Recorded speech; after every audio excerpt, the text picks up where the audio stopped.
Perkenalkan, nama saya Haja Al-Latifah, NIM A51019029 dari kelas 3. Di sini saya akan menjelaskan tentang masalah perilaku yang terjadi pada anak SD.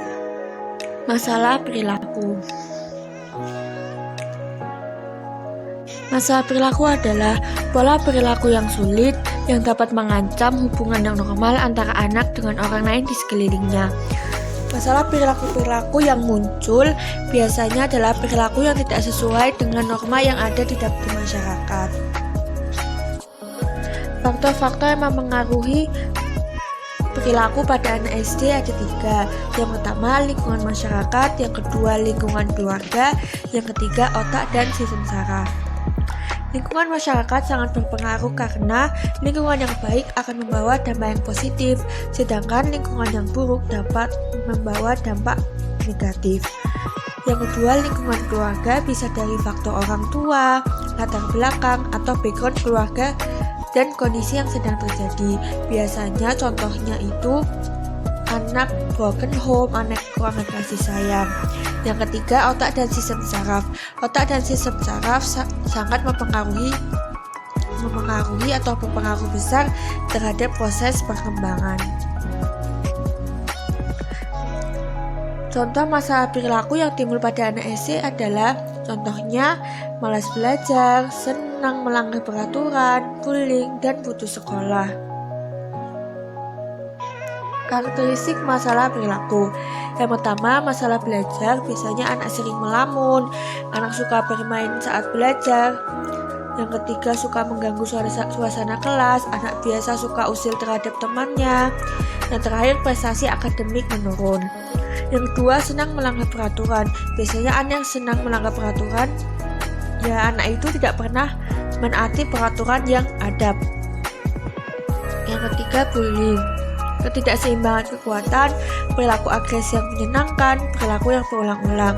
Pelaku bullying suka mengganggu temannya, itu mendapat kepuasan tersendiri, dan pelaku bullying biasanya selalu mengancam kepada korbannya secara berulang-ulang. Yang terakhir adalah putus sekolah. Itu biasanya karena masalah ekonomi, hubungan sosial psikologis antara orang tua dan anak maupun sebaliknya. Sikap-sikap untuk menghadapi perilaku pada anak SD. Malas belajar dengan cara bangun komunikasi pada anak, membuka komunikasi pada anak maupun orang tua, saling terbuka antara orang tua dan anak.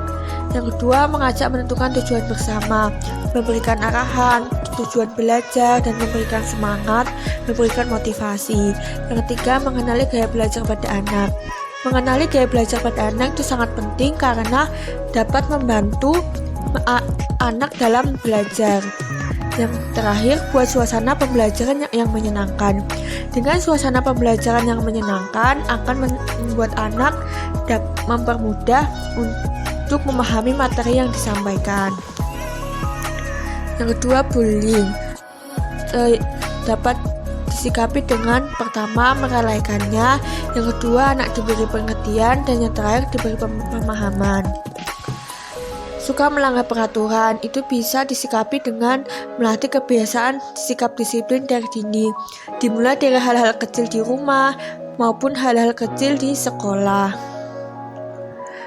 Putus sekolah. Untuk putus sekolah, dari pihak sekolah maupun guru mencari tahu penyebabnya mengapa anak itu putus sekolah.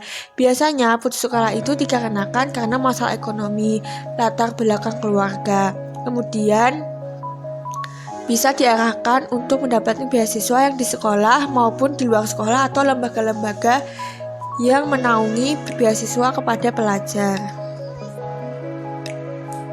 Di penjelasan main topik tadi masih banyak masalah-masalah perilaku yang timbul pada anak SD, seperti malas belajar merupakan masalah yang sering timbul pada seorang pelajar. Tidak hanya di SD, tapi bisa timbul pada anak SMP, SMA maupun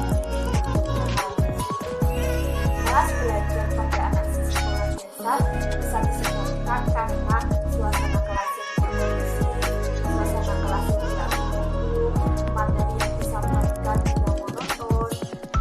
anak-anak merasa bosan dan tidak bisa menerima materi dengan baik, sehingga anak lebih memilih sibuk dengan kegiatan sendiri.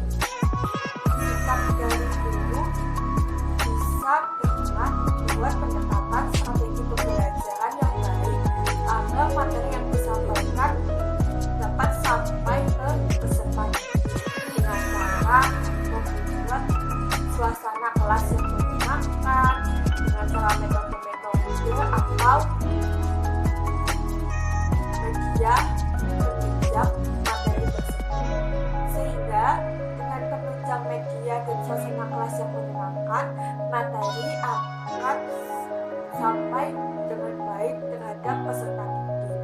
Selain itu, guru juga dapat mengatur suasana kelas agar menjadi kondusif, agar mendukung suasana belajar. Dalam menyikapi masalah perilaku terhadap anak SD, dibutuhkan sikap dan kerjasama antara orang tua dan guru agar tidak terjadi kelanjutan pada jenjang berikutnya.